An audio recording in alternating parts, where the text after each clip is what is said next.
എല്ലാവർക്കും നമസ്കാരം. നമ്മുടെ നാട്ടിൽ ഒരു കോളേജിലെ കലോത്സവവുമായി ബന്ധപ്പെട്ട് MG യൂണിവേഴ്സിറ്റിയുടെ ഒരു കോളേജാണ് ഒരു പോസ്റ്റർ കഴിഞ്ഞ ദിവസം സോഷ്യൽ മീഡിയയിൽ പ്രചരിച്ചിരുന്നു.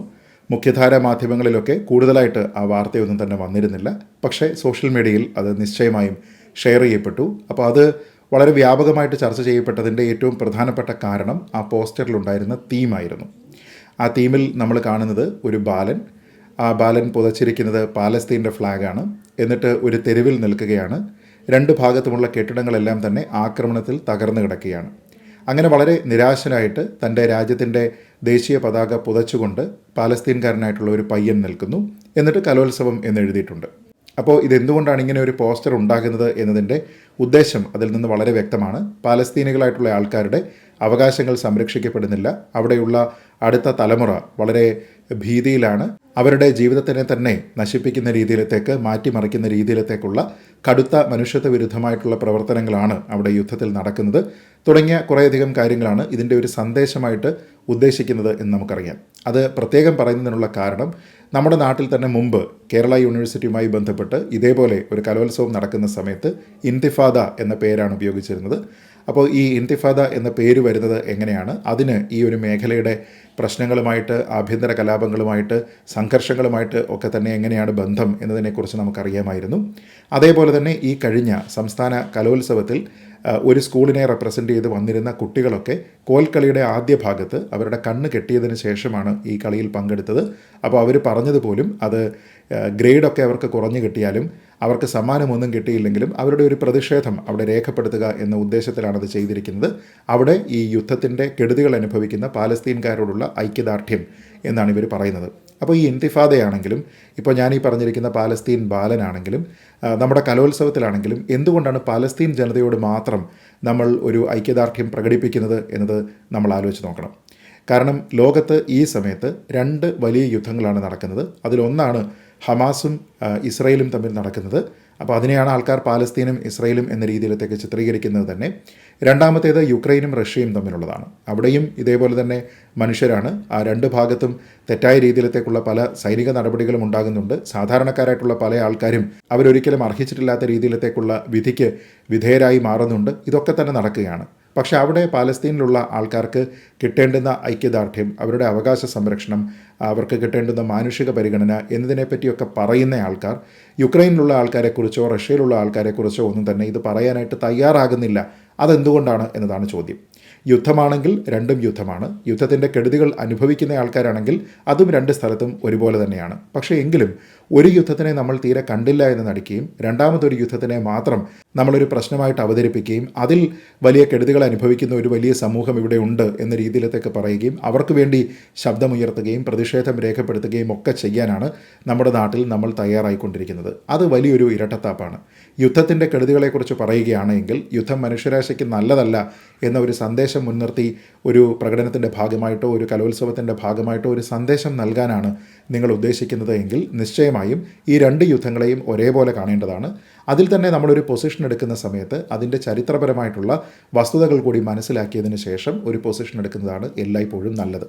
ഈ വിഷയങ്ങളിലൊക്കെ തന്നെ ദൗർഭാഗ്യകരമെന്ന് പറയട്ടെ, അങ്ങനെ വസ്തുതകൾ മനസ്സിലാക്കാൻ ആരും ശ്രമിക്കുന്നതായിട്ട് തോന്നിയിട്ട് പോലുമില്ല. അതിൻ്റെ ഏറ്റവും നല്ല ഉദാഹരണമാണ് പാലസ്തീൻ അനുകൂലമായിട്ടുള്ള ഒരു നിലപാട് സ്വീകരിക്കുന്നത്. അവിടെ നോർമലൈസ് ചെയ്യപ്പെടുന്നത് ഹമാസ് എന്ന തീവ്രവാദ സംഘടനയാണ്. കാരണം ഹമാസ് അവിടെ പാലസ്തീനി ജനതയുടെ താല്പര്യത്തിന് ചേരുന്ന രീതിയിലത്തേക്കുള്ള പ്രവർത്തനങ്ങളൊന്നുമല്ല നടത്തുന്നത്. അവരങ്ങേയറ്റം മനുഷ്യത്വ വിരുദ്ധമായിട്ട് പ്രവർത്തിക്കുന്നുണ്ട്. പാലസ്തീനികളായിട്ടുള്ള സാധാരണക്കാരായിട്ടുള്ള മനുഷ്യരെ ഹ്യൂമൻ ഷീൽഡുകളായിട്ട് ഉപയോഗിച്ചുകൊണ്ട് അവരുടെ ജനവാസ കേന്ദ്രങ്ങളിൽ മറ്റ് പ്രദേശങ്ങളിലൊക്കെ തന്നെയാണ് ഇവർ വ്യാപകമായിട്ട് തമ്പടിക്കുന്നത്. അവിടെ ടണലുകൾ, ഈ ആൾക്കാരൊക്കെ താമസിക്കുന്നതിൻ്റെ സ്ഥലത്തിനടിയിൽ ടണലുകൾ ഉണ്ടാക്കി അതിൽ കൂടി ഇവരുടെ ആയുധങ്ങളൊക്കെ തന്നെ മൂവ് ചെയ്യുന്നതിനുള്ള സംവിധാനം, അവരുടെ മൊബിലിറ്റിയൊക്കെ തന്നെ അവർ ആ ഭാഗത്തു കൂടിയാണ് ചെയ്യുന്നത്.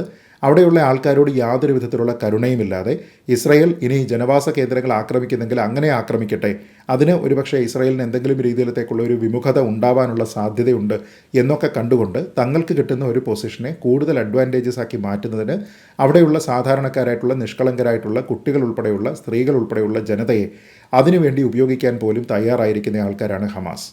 എന്നാൽ നമ്മൾ വീണ്ടും മറ്റൊരു കാര്യം കൂടി ഇവിടെ ആലോചിച്ച് നോക്കേണ്ടത് 2023 ഒക്ടോബർ 7 ഹമാസ് അനാവശ്യമായിട്ട് ഇസ്രയേലിൽ ഒരു സംഗീത നിശ നടക്കുന്ന സമയത്ത് അവിടേക്ക് കുറേയധികം റോക്കറ്റുകൾ, മിസൈലുകളൊക്കെ തന്നെ വർഷിച്ചതിൻ്റെ പേരിലാണ് ഈ സംഘർഷം ഇന്നത്തെ അവസ്ഥയിൽ എത്തിച്ചേർന്നിരിക്കുന്നത്. ചരിത്രപരമായി ഈ ഹമാസ് ആണെങ്കിലും ഇസ്രയേൽ ആണെങ്കിലും അങ്ങോട്ടും ഇങ്ങോട്ടുമൊക്കെ തന്നെ സംഘർഷം നടത്തിയിട്ടുണ്ട് എങ്കിലും ഈ ഒരു വിഷയം ഇത്രത്തോളം കൈവിട്ടു പോകുന്ന ഗതിയിലേക്ക് വന്നിരിക്കുന്നത് 2023 ഒക്ടോബർ 7 സ്ത്രീകളും കുട്ടികളും അടക്കം ഈ സംഗീത നിശ ആസ്വദിച്ചു കൊണ്ടിരുന്ന ആൾക്കാരെ ഇല്ലാതെയാക്കുന്നതിന് വേണ്ടി ഹമാസ് നടത്തിയിരുന്ന ഒരു വലിയ കൊടും ക്രൂരകൃത്യത്തെ തുടർന്നാണ്. അപ്പോൾ അതിനെ അപലപിക്കാൻ പോലും ഈ ആൾക്കാരും തന്നെ തയ്യാറാകുന്നില്ല എന്നുള്ളതാണ് പ്രശ്നം. അതായത് നൂറുകണക്കിന് നിരപരാധികളായിട്ടുള്ള ഇസ്രയേലി സ്ത്രീകളും കുട്ടികളും അടക്കമുള്ള പൗരന്മാർ അവിടെ ഹമാസിൻ്റെ തീവ്രവാദ ആക്രമണത്തിൽപ്പെട്ട് അവരുടെ ജീവൻ നഷ്ടപ്പെട്ടു, അവരുടെ സ്വത്തുക്കൾ നഷ്ടപ്പെട്ടു. അങ്ങനെയുള്ള ആൾക്കാരോട് യാതൊരു വിധത്തിലുള്ള അനുകമ്പയും ഈ ഐക്യദാർഢ്യക്കാരൊന്നും തന്നെ പ്രകടിപ്പിക്കുന്നതായിട്ട് നമ്മൾ കാണുന്നില്ല.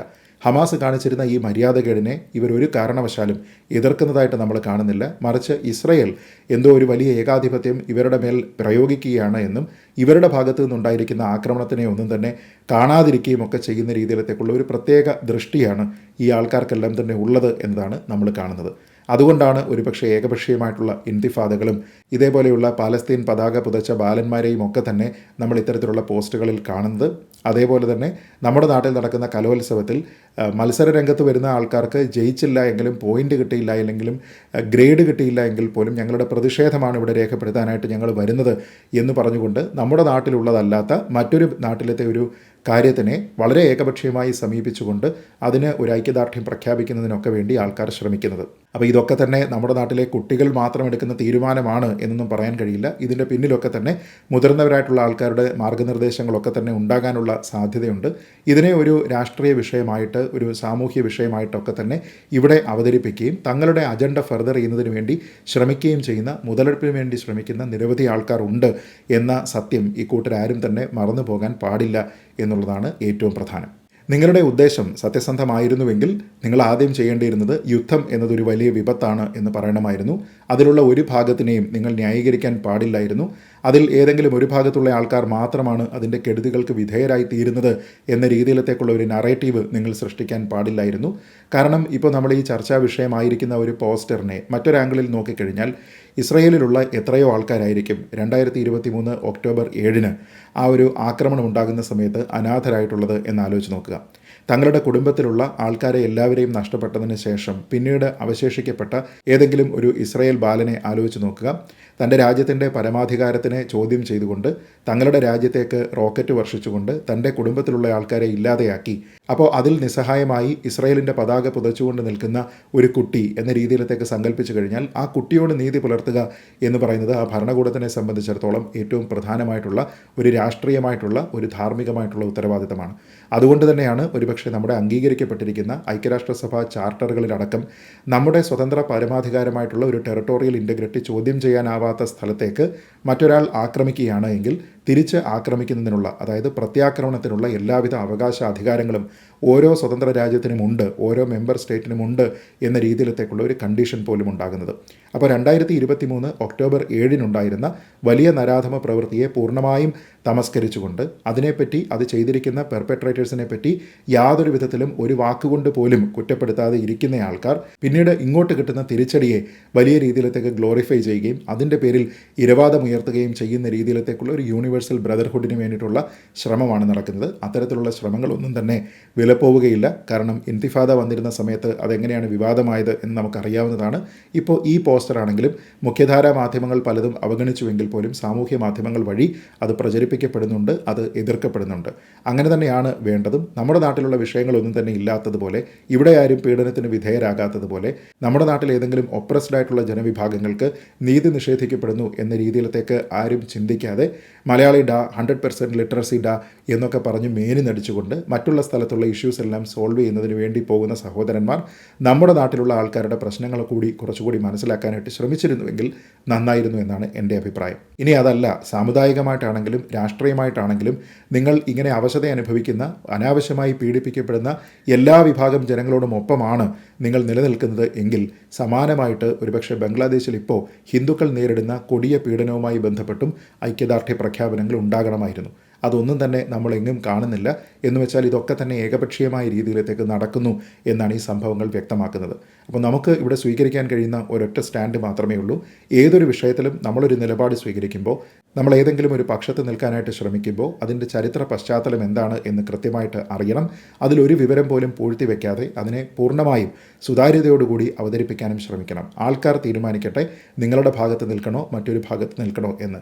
എന്തായാലും അതിനേക്കാൾ കൂടുതൽ പ്രാധാന്യത്തോടു കൂടി നമ്മുടെ രാജ്യവുമായി ബന്ധപ്പെട്ട, നമ്മുടെ രാജ്യത്തിൻ്റെ ആഭ്യന്തര സുരക്ഷയുമായി ബന്ധപ്പെട്ട നമ്മുടെ വിഷയങ്ങളുണ്ട്. ആ വിഷയങ്ങളിൽ കൂടുതലായിട്ട് കോൺസെൻട്രേറ്റ് ചെയ്യാനായിട്ട് നമ്മുടെ നാട്ടിലെ യുവത്വത്തിന് സാധിക്കട്ടെ എന്ന് പ്രത്യാശിച്ചുകൊണ്ട് ഈ വീഡിയോ അവസാനിപ്പിക്കുന്നു. ജയ് ഹിന്ദ്.